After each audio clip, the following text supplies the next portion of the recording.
जुगा गाई हेर्नु त जुगा मैले अलैँची टिप्न आएको छु कि जुगा अलैँची भयो भन्दो रहेछ हो नाकीमा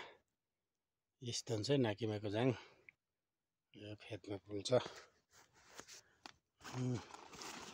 अलैँची बारी हो कि अलैँची भन्दो रहेछ अस्ति अलैँची त टिपिसकेको हो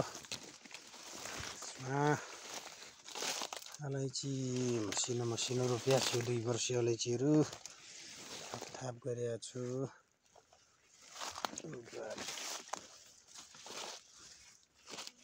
हेर्नु होला गाइज हेर्नु होला है गाइज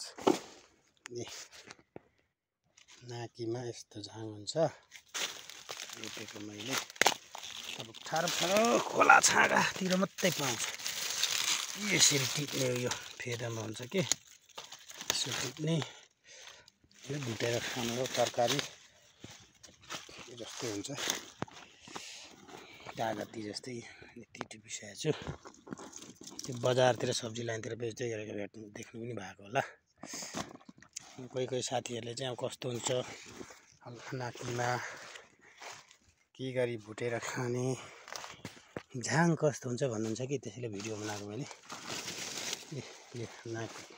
नाकीमाको झाङ अब यसमा फलेको छैन भन्ने कुरा अब पछुवा हुन्छ कि फेरि फल फुलेको छ विशेष गरेर यसको फुल हो न खाने चिज चाहिँ यस्तो बेला हुने सब्जी खाने गाइज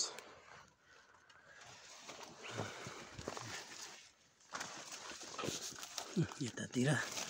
फुलिरहेछ अरे